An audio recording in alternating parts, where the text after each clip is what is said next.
Hi, it's Penny Black and Jill Foster here for some holiday inspiration.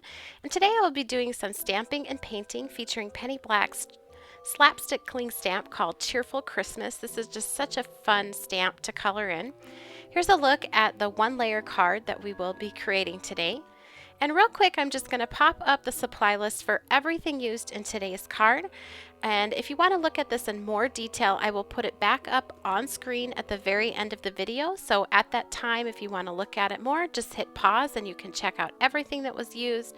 The stamps, the inks, the paintbrush, everything will be listed on there.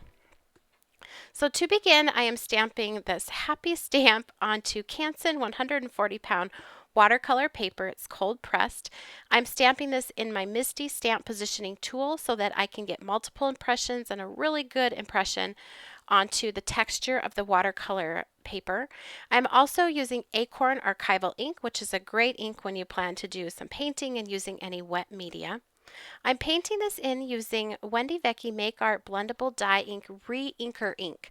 So I've just squeezed some of those ink colors onto an ink palette and I'm picking them up with a wet paintbrush and then painting them onto the image. And I love using re-inkers to do my painting because the color stays really vibrant and bold even when it dries. So you get a pretty good idea of what your color will be even when it's going to be dry as you're painting it in.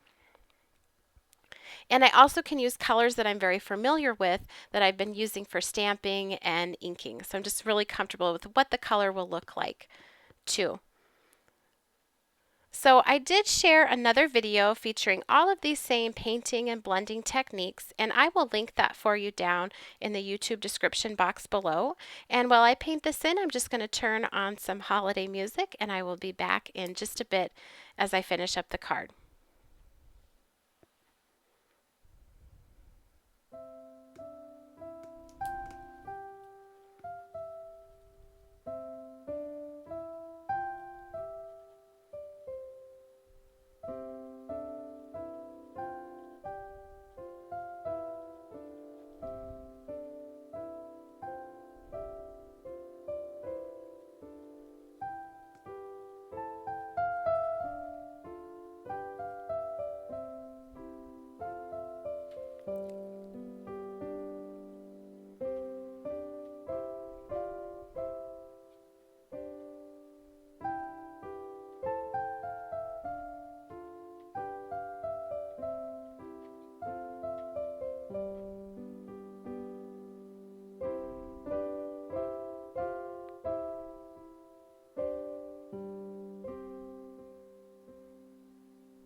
Alright, to finish off this card, once everything was painted and totally dry, I'm just taping on a frame that I cut using one of our basic rectangle dies. And it has some ink on it because I've used it before, and that's great. You can use these over and over if you're making this style of card. And I'm going to apply some ink using the Make Art blendable dye inks, and this is the color of fern green, so this is going to be a perfect match to the green that I painted on the leaves because I used the re-inker that's actually for this ink pad to do the painting. I'm applying this using an ink blending tool and a foam pad, using a light touch starting off of the edge on the actual frame and then moving on to the card itself, onto that panel. I'm trying not to go over too much where I did the stamping and painting because I don't want to affect those colors, but just enough here to give it a finished edge, a finished look. I'm also going to take some gathered twigs distress ink, again with a very light touch and starting off of the edge and just barely going over those corners. Just enough to be able to see it when I peel off this sort of frame mask. I just attached it with painter's tape, and there's a look at that background. Now I'm going to use one of the tiny little sentiments that's included in our Sparkling Bright transparent set. There's some really great ornaments and village scenes in there, but I like the little sentiments that are in here too. I'm stamping this using Acorn Archival ink down in this corner that was created with that inked background, and I'm going to stamp it in the Misty Stamp Positioning tool just to get a really good impression. So here's a look at the finished card. It's ready to be mounted to a standard A2 size 4 1/4 by 5 1/2 note card. I hope you enjoyed watching today's video. If you did, please be sure to give it a thumbs up and subscribe to our YouTube channel. You can also connect with Penny Black on Facebook, Instagram, Pinterest, Twitter, as well as our blog and website, and I'll link to all of those for you down in the YouTube description box below. And here's a list of all the supplies used.